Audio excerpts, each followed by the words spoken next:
Thank you, Deborah, for your kind introduction, and good morning, everyone. Thank you all so much for coming to listen to me on this glorious sunny day. Yeah, I know, it's much nicer down by the lake, isn't it? Let me start by saying how special it is for me to be speaking to you this morning. 3 years ago, I was sitting where you are, in this auditorium, listening to some wonderful speakers while working on the first draft of my book. I was looking for some inspiration to describe how the middle class contributes to and benefits from a more civil society, and honestly, what better place to do that than here in Chautauqua? So thank you, Chautauqua, for that experience, and a huge thanks to our friends Betty Miller and David Gutnick for hosting us on that occasion. My book and the topic of my talk this morning is the rise of the global middle class and how this search for the good life can change the world.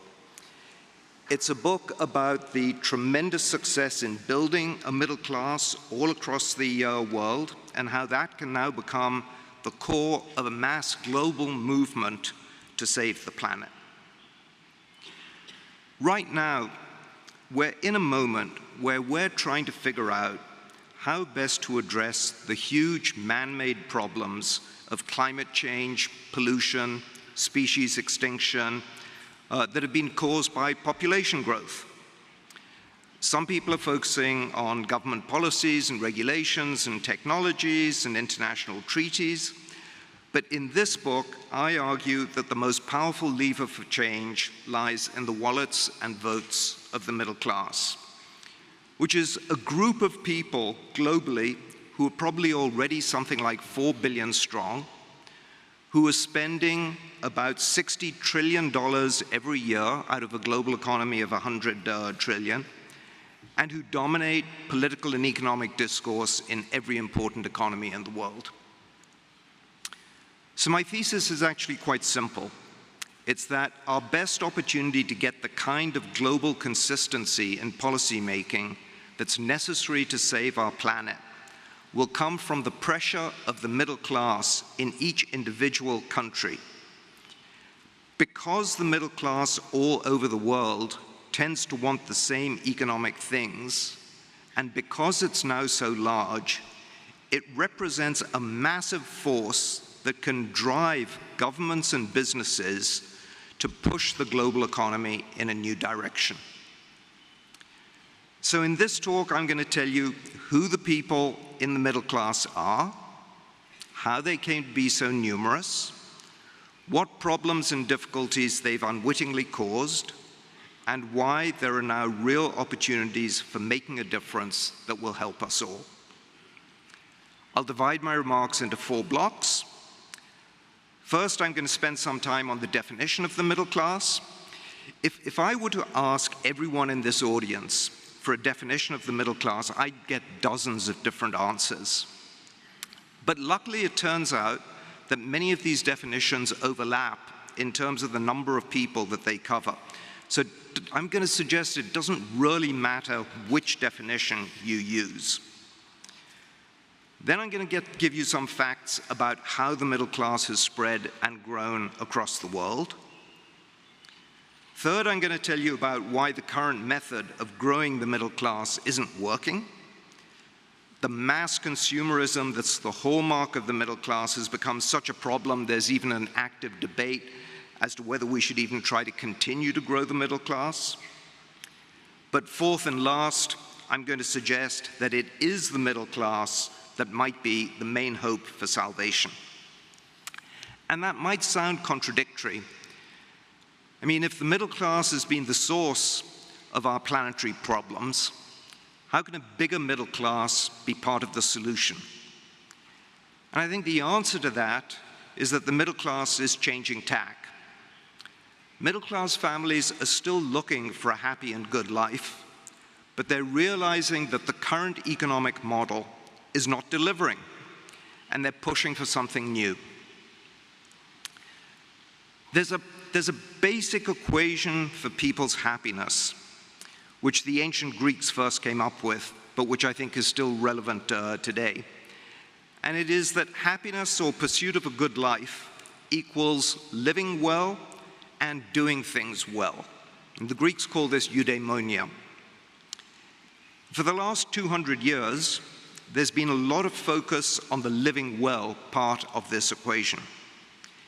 Everyone wants more economic prosperity, and the global market economy has been enormously successful in providing opportunities for many more people to enjoy a better standard of living, and that's the foundation of what we now call the global middle class.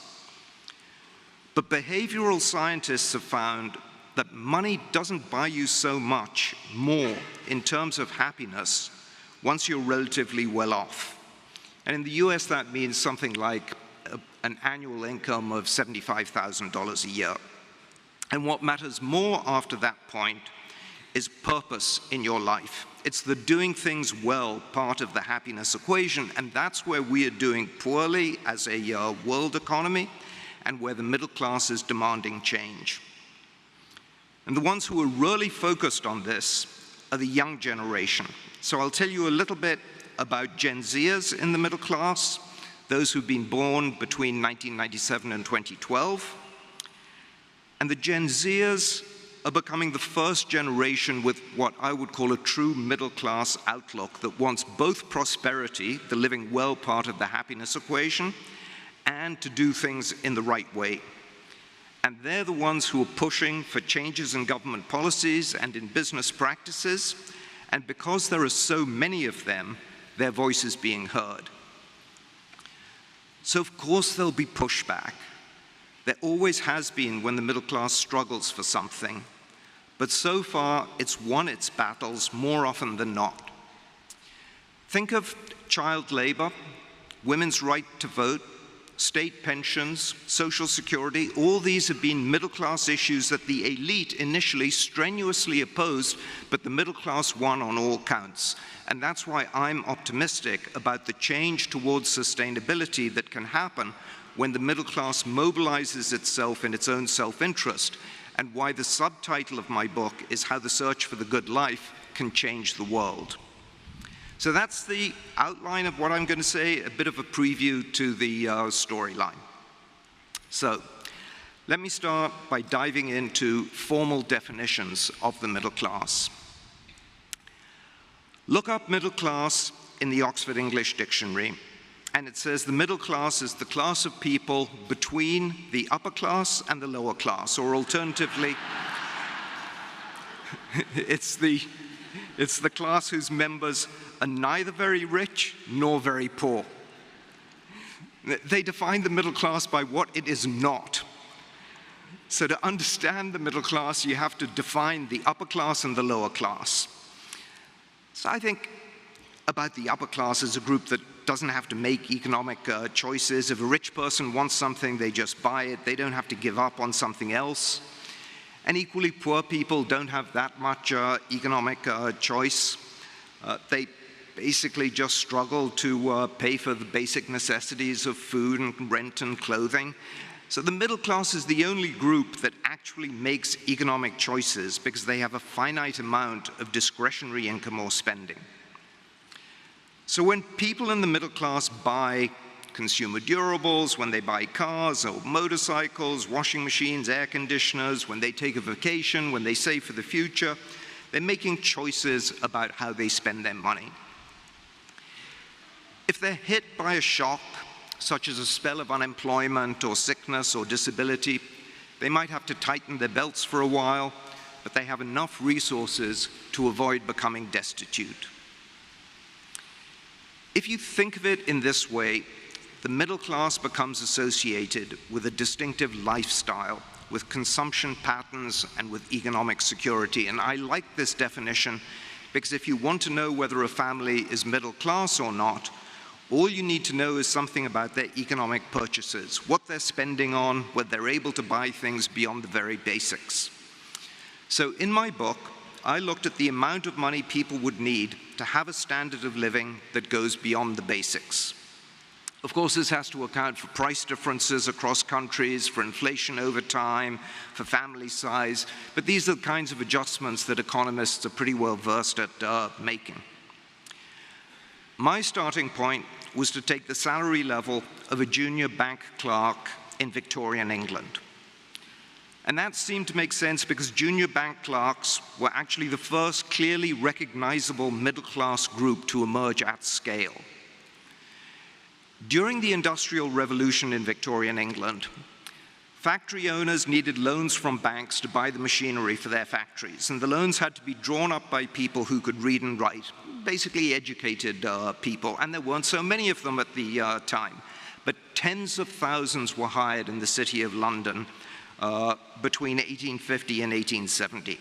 And bank clerks became one of the first occupations that actually paid people monthly salaries rather than daily wages. So a junior clerk, we know from historical records, got paid an entry-level wage of £100 a year. And when you correct for inflation, and thank you, Bank of England, for a very convenient inflation calculator that lets you quickly convert historical values into present-day equivalents, you get an amount of about $22,700 US. And I use this as the starting point for entry into the middle class. Coincidentally, when England reintroduced an income tax in 1853, the threshold for those who had to pay the tax was set at £100 a year, the exact same amount as the junior clerk's salary.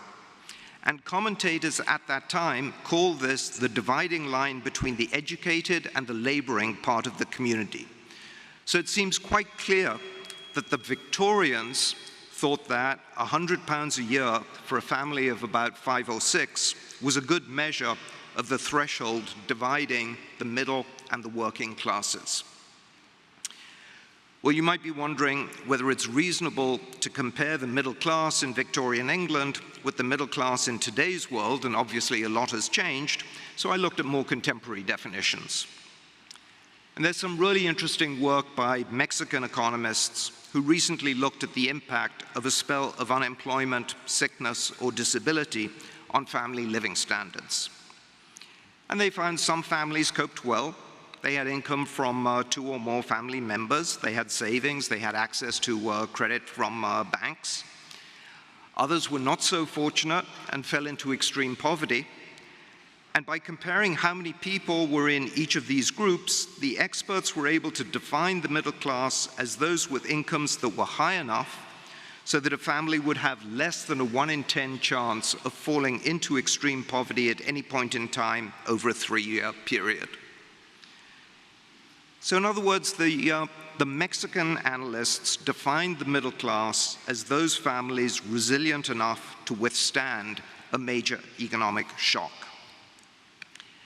And surprisingly, because it's a completely different type of calculation, the middle class threshold that they came up with is very similar to the income level in the Victorian bank clerk example. I looked across the world in contemporary India, where caste and class status is so important.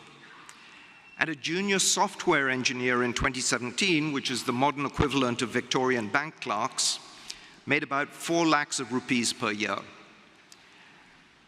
If you take this salary, correct it for exchange rates, correct it for family size, correct it for price differentials, if that's taken as the Indian threshold for entry into the middle class, it turns out it's exactly the same level as the others. I also looked at the threshold used by governments in Portugal and Italy to define poverty in their countries, and again, you get exactly the same answer. So the fact that so many different methods of computing the middle class threshold, whether you look at it in terms of an absolute living standard or a vulnerability to poverty or class status or escape from poverty in an advanced economy, the fact that all of these methods are so similar, I think is actually quite remarkable. And because these estimates settle very close to each other, it suggests that even if people legitimately think about the middle class in quite different ways, when you come to measure the size of the middle class, it doesn't make that much difference which of these ways you choose. The answer you'll get will be more or less the same. Before I go any further, I did want to mention that there are other definitions of the middle class that do give different results.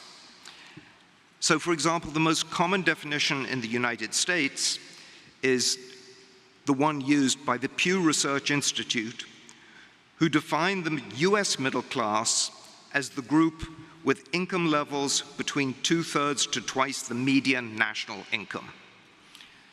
That's a little bit of a mouthful, and you've got to be fairly familiar with statistics to be able to compute what that means. But the real problem, I think, with that definition is that it ties the size of the middle class to each country's average income.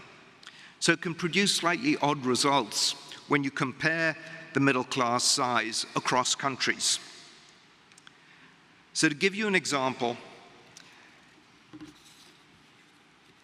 even if you're a poor country, you're always going to have some people in the middle of that distribution. And that can make it look as if you have a large middle class. But that may not actually be true in terms of living standards.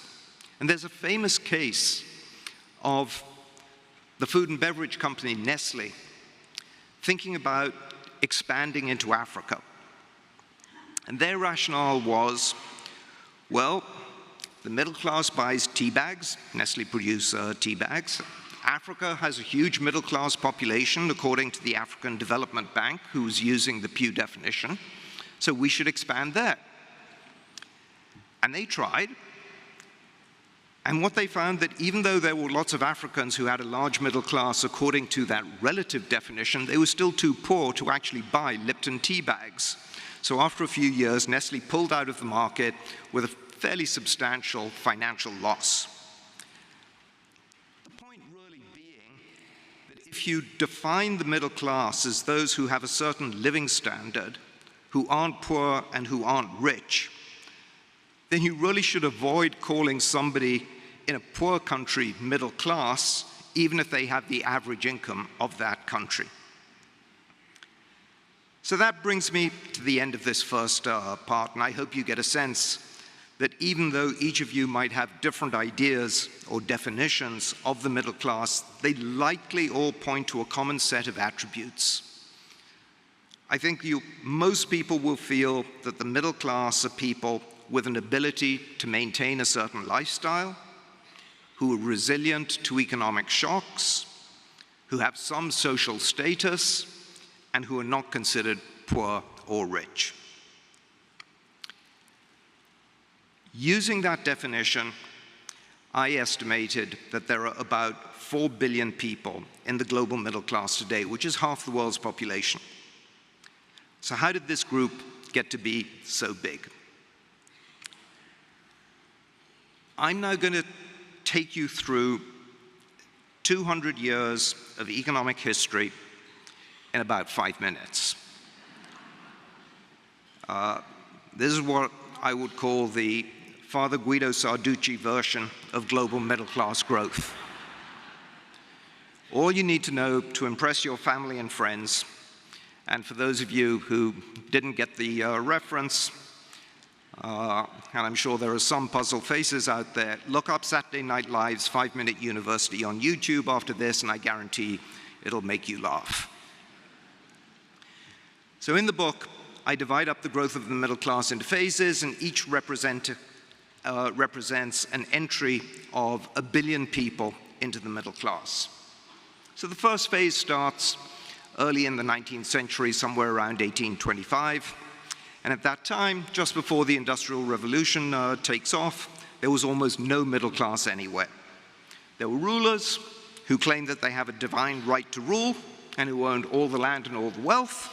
And then there were peasants and laborers. So it was a two-class system in which what at that time was the less than 1% owned all the wealth. And then you get the Industrial Revolution, you get technology, you get trade, You get people moving to cities, people getting educated, people getting paid salaries rather than daily wages, and suddenly you have a middle class of small shopkeepers, of lawyers, of bankers, of postmen, teachers, doctors, government bureaucrats. All of these are occupations that didn't exist really before the Industrial Revolution takes off.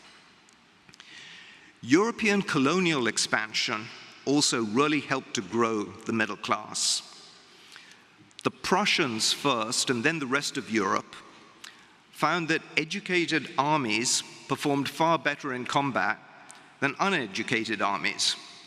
And so the colonial powers all pushed for universal basic education in the second half of the 19th century, and that really boosted their middle class. 2 world wars obviously set things back a little bit, but by the mid-1970s, roughly 150 years after it started, the global middle class reached 1 billion people, concentrated in North America, in Europe, and in Japan. The next phase was driven by globalization. The big Latin American economies like Mexico and Brazil started to get their house in order, and these programs were called the Washington Consensus, for those of you who read up on economic history. You had a number of East Asian economies, the so-called miracle economies that took off. Some Eastern European countries benefited massively from joining the European Union after the fall of the Berlin Wall. One thing all of these countries had in common was a large, reasonably well-educated urban population who found jobs in businesses exporting to world markets. And so by 2006, roughly, a 2nd billion had joined the middle class, mostly in these developing countries. So that 2nd billion was added in only 31 years. By that time, China had been admitted into the World Trade Organization. It started to export all kinds of light manufactures, toys, garments, home furnishings, plastics, electronics. China became known as the factory to the world. Wages were pretty low in China, but families had 2 incomes, as most women also worked in factories. And that 2-income family basically kick-started the Chinese middle class. Everyone in China was also given a home. Wasn't much in terms of quality or space, but it was something to start, and China today has a home ownership rate of 90% compared to 66% in the United States. So that policy also strengthened the Chinese middle class because they didn't have to pay rent, they didn't have mortgages unless they upgraded their housing. And so with the entry of China and a few other Asian economies, by 2014, a 3rd billion had joined the middle class in just 8 years. So while China was busy making things, the global economy was becoming digitized. Smartphones took off with the introduction of 4G in the mid-2010s. More and more people used the internet, streamed videos, news, movies. Every business needed a digital presence, and the software for that was written by Indian software engineers. And money flooded into India, helping its economy grow faster than any other major economy in the world.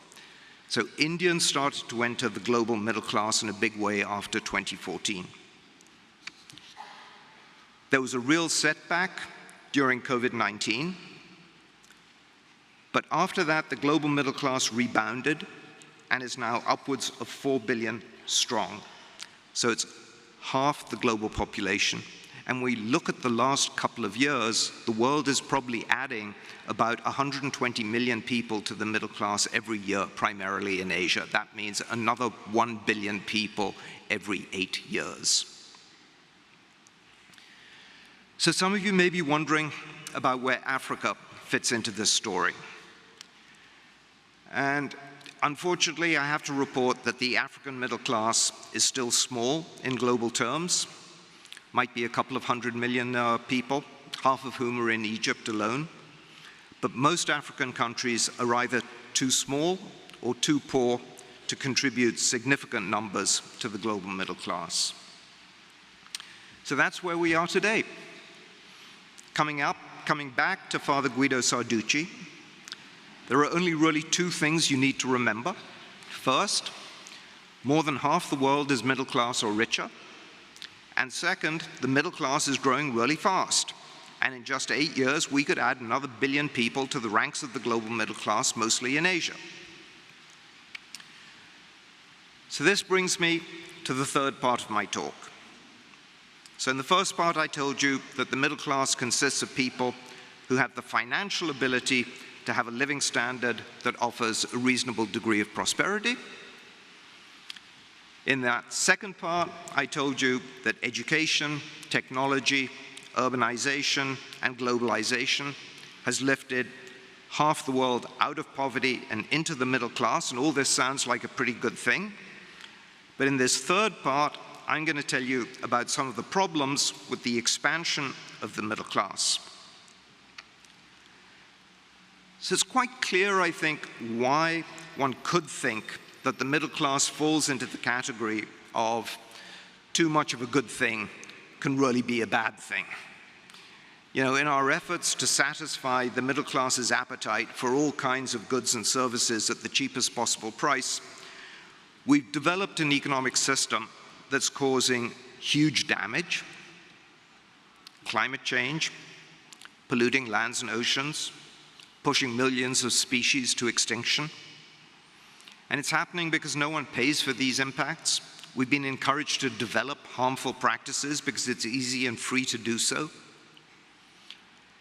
Until recently, no one has paid for the damage done to the planet by emitting greenhouse gases. We now emit more greenhouse gases than we ever have done before. Globally, about 59 gigatons every year. That's almost 7.5 tons per person per year. Here in the United States, we emit 18 tons per person per year, more than double the global average. And we've got to go from that to zero by 2050 to have a serious chance of preserving a livable planet. So we have the technical means to do this.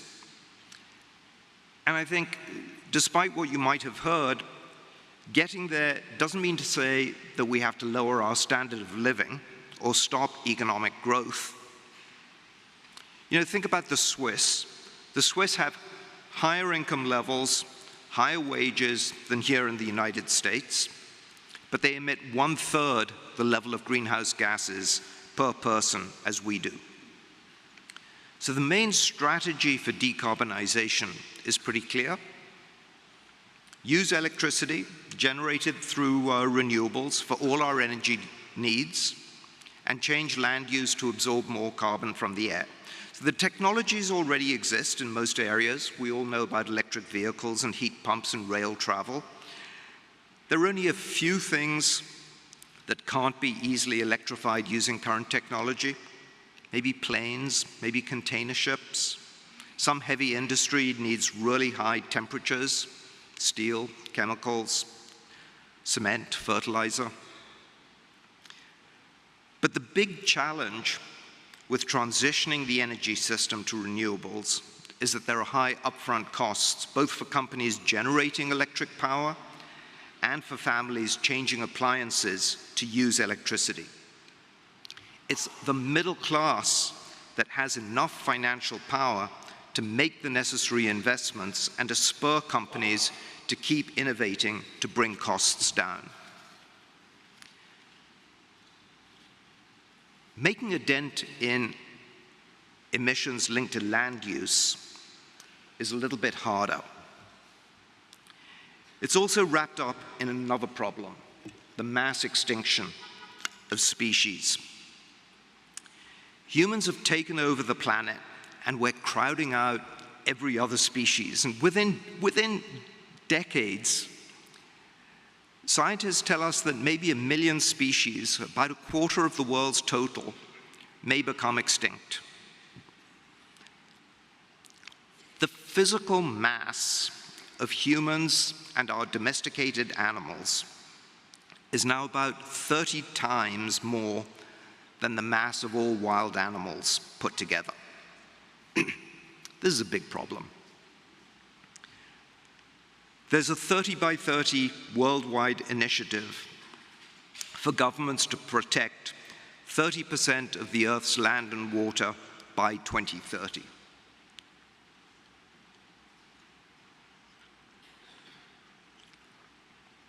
Excuse me. 188 governments committed to this at the Kunming-Montreal Global Biodiversity Framework in December 2022. The big point is that governments who are under pressure from their middle-class citizens agreed to give back to nature some of the land that they've taken away. And some jurisdictions, like California, have already introduced executive orders laying out the actions that it needs to take. So we could have a huge impact on land use without too much sacrifice.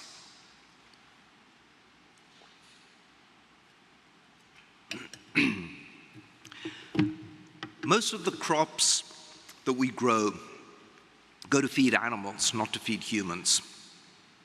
In fact, 90% of American cropland goes into animal feed. If the global middle class were to give up eating just beef and lamb, we could cut global cropland by half and give back to nature an area the size of North America.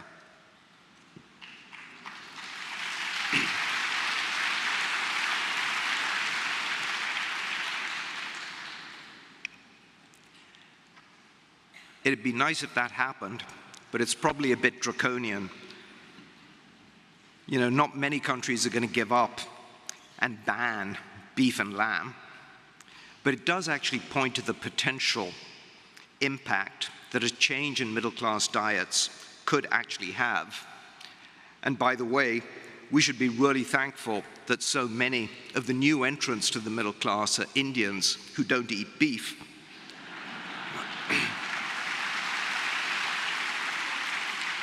Otherwise, there'd be even more pressure on global grain prices and bigger incentives for deforestation.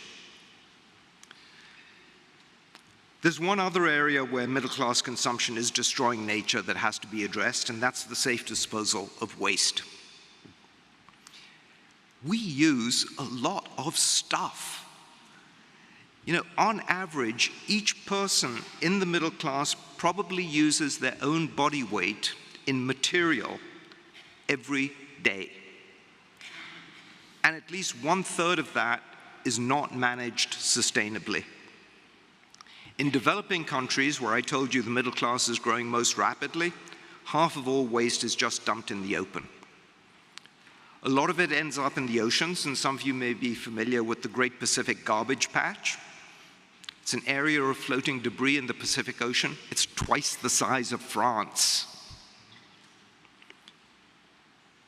All of you have probably read that we now find microplastics in Antarctica, on Mount Everest. It's everywhere. There'll be more plastic in the oceans than fish by 2050. So when the middle class was small and just concentrated in advanced countries, waste was just exported to developing countries and dumped there. Now there's more waste and no place to put it. So the old system, or the current system that we have, which is basically take, make, dispose, we've used that system for 200 years, but it's reached its limits and it's breaking down. And that system is being replaced by something that's now called sustainable consumption and production. And when you hear that phrase, what's meant is that there should be a new system that uses material again and again. So we're all familiar with recycling. But you know, we've been recycling plastics now for 50 years, and only 10% of plastic is actually recycled. You have single-use plastics that can't be recycled, and then you've got a bunch of humans who don't bother to recycle. So it's not working terribly well. And so you can't just rely on that kind of behavior to reduce our waste. And that's why a lot of jurisdictions are now starting to limit the use of plastics, sometimes in quite a heavy-handed way. In Europe, for example, they've got a strategy to make all plastic packaging recyclable by 2030. They will fine people if they don't recycle and if they just throw their plastic in their trash. So all these kinds of things, renewables, environmental, nature preservation, recycling, they've all had champions for a long time, but they've never been able to really mobilize a mass movement on a global scale. And that's what's new today, because the global middle class is starting to join this fight, and they're starting to be much more active about the kinds of products that they consume. And this brings me to the last part of my talk, which is, will the middle class, pursuing its own self-interest, not trying to save the planet, but pursuing its own self-interest and values, provide the incentives to steer the global economy in a new direction? So remember the old Greek adage that the pursuit of happiness means living well and doing things in the right way? I think we now have enough data to show that the middle class is taking this seriously on a massive scale. And the first piece of evidence is that already more than 2/3 of the largest consumer-facing businesses in the world have made net zero pledges. These companies are trying to build brand loyalty to maximize their profits. But in doing so, they're changing the face of climate economics. And you might just say, well, that's just, corporates trying to be good global citizens and business leaders realizing they have a duty to change. But it isn't.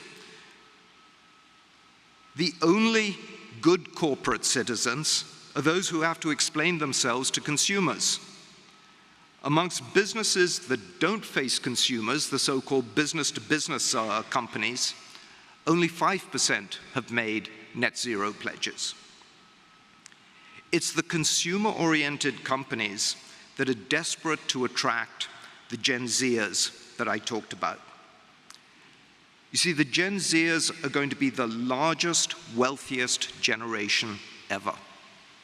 The succeeding generation, Generation Alpha, is smaller in size because of fewer births, and you probably heard about that yesterday. And the earlier generation isn't inheriting as much wealth from their parents as Gen Zers. And so Gen Zers have become the target group for all consumer companies. And they are why companies are paying so much attention to their preferences and attitudes. And what they see is more than half of all Gen Zers are positively inclined to buy things from a brand that's dedicated to social impact, gives proceeds to charity, is environmentally conscious, and has strong values. So I'm wearing Warby Parker glasses. And when I bought these, the company said they would give a pair of glasses to someone else who needs one. So their business model is built around attracting socially aware customers. And there are hundreds of such examples. You've got Tom's, you've got Bombas, you've got Rent the Runway. They're all developing programs or entire business models built around sustainability. And that's the new power of the middle class. By integrating their values into their choices, they're moving markets. So issues that for years have been unable to advance beyond a narrow circle of advocates, they're now gaining traction because they have these billions of middle-class consumers behind them. I'm an economist, and so I think that that is of huge importance, because whenever something can be commercialized, it can be scaled for impact. And that's what we need now. So we're starting to see an astonishing array of innovations to solve planetary problems. So car seats, leather belts, shoes are now being made from mushrooms rather than from cows. You have aftermarkets developing for all kinds of used products and materials. You throw away a shirt or carpet, all of those materials and fibers get chopped up and separated and made into new products again. Those kinds of innovations cost money to develop, but companies are prepared to invest in it because they can recoup their costs by selling their products or their technologies on a mass scale to the middle class. And so it's that power of the middle class wallet, what I mentioned, $60 trillion every year, that's now developing a new kind of sustainable economy. So you might say, well, why now? Why hasn't this already started to gain hold? And part of the answer, I think, is that until now, companies could easily basically game the system. And you had a lot of companies who have pretended to be sustainable while actually engaging in some fairly awful practices. So, we have a massive degree of what's called greenwashing that's going on. But starting next year, in the United States, in the United Kingdom, in Europe, in Japan, and in many other advanced and developing countries, we will have mandatory, comprehensive standards for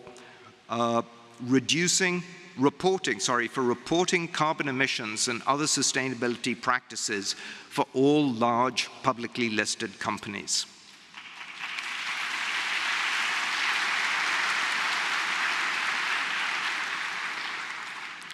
So every country will have its own standards, but there's been a lot of dialogue to make sure that all of these standards are interoperable so that companies doing business in multiple jurisdictions won't have to file multiple reports. And that basic structure has been developed by something called the International Sustainable Standards Board. So these new global standards for how companies report information will allow consumers and investors to identify the most sustainable companies, in much the same way as global accounting standards allow investors to see which companies are the most profitable. And it's a profound change in the marketplace that could have dramatic consequences for sustainability. Participation in the global marketplace is one of the only things that unites countries today. Try to get a global treaty signed to save the planet. I think it's just unthinkable. We tried that with the Kyoto Protocol. There was so much suspicion about the fairness of the deal, who should be doing what. It was never ratified. It never came to anything. And just imagine with the kind of geopolitics that we have today, the idea of a treaty just seems far-fetched. But every country wants to be a player in the global marketplace. And yes, of course, there's a lot of jockeying for national advantage. We don't have level playing fields.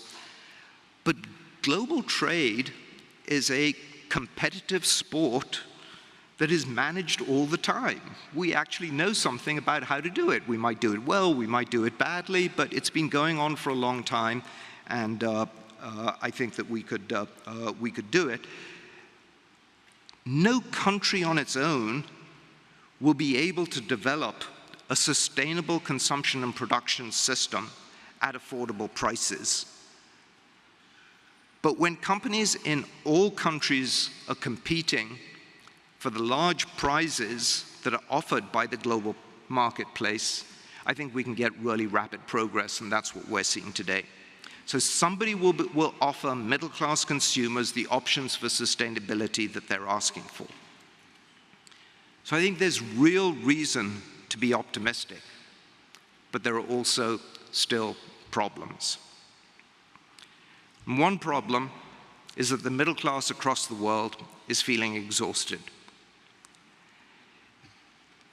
They have no time to enjoy themselves, to build relationships, and people are opting out of the middle class.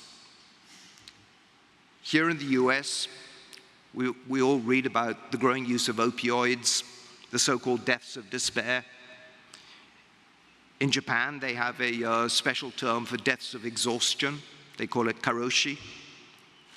The Chinese have tang ping, or lying flat.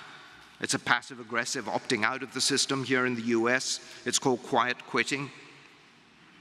And this matters because if the global middle class, if the middle class isn't happy, and if it opts out of the game, they'll lose their political power and their ability to influence government policies and regulations that will ultimately steer the global marketplace. So all those things like energy standards or mandatory sustainability reporting that I talked about earlier. But even that is changing, thanks to a new innovation of the workplace, which is flex time. So many companies are abandoning the push for long hours in favor of more flexible work options. And some of it was driven by COVID-19, but the trend had already started before. There's a lot of economic research that for a long time has suggested that people can get just as much done working shorter hours than in the really long work weeks that are required by companies. But to be honest, there was a lot of skepticism about flex time because it seems so counterintuitive that this can be profitable. And then comes COVID-19, and businesses have to experiment with alternatives because of lockdowns. And what they found was that they could cope well, sometimes even better, with flexible hours. So giving time back to people is a great advance for the middle class, who are notoriously time poor. Two-income families that are struggling to work and pay attention to their families, let alone themselves, have found flex time to be a huge benefit. So much so that when companies have tried to force people to come back to work, many have resigned rather than return. So the modern economy is starting to give time back to people in just the same way as it's giving land back to nature. Now in America, more than a third of employees spend some time working remotely. That's important because it's only with time that people can do the things that are really important for them. So remember, the middle class happiness comes from doing things in the right way, and with more time, the attractiveness of a middle class lifestyle goes up. So the longest study of well-being in the world is the Harvard study of adult development. It's been carried out since 1938, and it systematically finds that the strength of people's social relationships is the key to a good life. Relationships are a better predictor of contentment than money, fame, social class, IQ, or genes. Your expressed satisfaction with your relationships at the age of 50 is a better predictor of your health at the age of 80 than the level of your cholesterol. So we all know you can't build strong relationships without investing time and energy into them. So when you get time given back to you, it gives you an opportunity to lead a more fulfilling life. And the amount of time we're talking about can be quite significant. In the US, an average working adult puts in about 1,800 hours a year. In Germany, it's 1,340. That's a big difference, almost 500 hours a year. So salaries in Germany are a little bit lower than in the US, but not by much when you account for cost of living differences. And instead, what you get is just higher levels of satisfaction. What we've systematically found is that the countries with lower working hours are actually happier. The Gallup does a survey of people in different countries to ask about their happiness. They always find that it's places like Denmark and Finland that are the happiest countries in the world. So all of that evidence suggests that it's perfectly possible to have middle-class levels of prosperity and have businesses that innovate more to support a healthy planet and give people more time to strengthen the non-material part of their lives. And whether that's religion or social relationships or volunteering, it's something more, it's something special. So I wish I could just end on this as an optimistic note and say that the market, driven by the middle class, is going to solve all our problems. But I really can't do that. And there are two things that I want to mention. Two real risks. The first is artificial intelligence. AI is potentially an existential threat to the middle class. You know, remember, the best ladder to entry into the middle class has always been education. Historically, technology has actually always increased the return to education.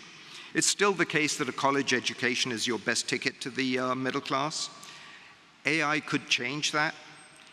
It isn't destroying the total number of jobs for the time being, but it is changing the composition. There are more jobs at the high end of the distribution, high-paying jobs, and more low-paying jobs. And the jobs that are really being affected by AI are those middle-paying jobs.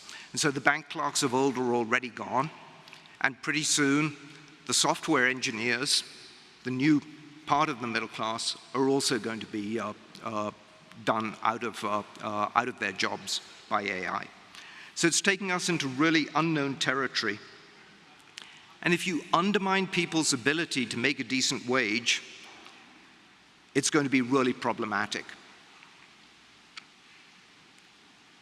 The other risk that I have to mention is politics. The reason why the middle class has grown so rapidly is that it's actually historically proven to be so adept at building political alliances to get the kinds of things that it wants. You know, in the past, it's allied itself with the working class to push for free education and public health care, equal rights for women. It's allied itself with the wealthy to fight against taxes, low inflation, against big government. It's now fighting to promote sustainability, but against some really powerful vested interests. So the fossil fuel lobby is huge. It's actively campaigning with all kinds of disinformation taken straight out of the tobacco company playbook, cast doubt on the science, spread fear, lobby politicians, set up fake grassroots organizations, anything to delay change. And then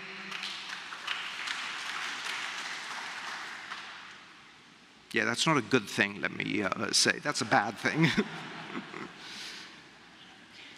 And then you have the big AI companies, and the middle class is trying to fight them over privacy, competition on digital platforms, intellectual property rights, and that's the battle that'll dictate whether the middle class rules technology or the other way around.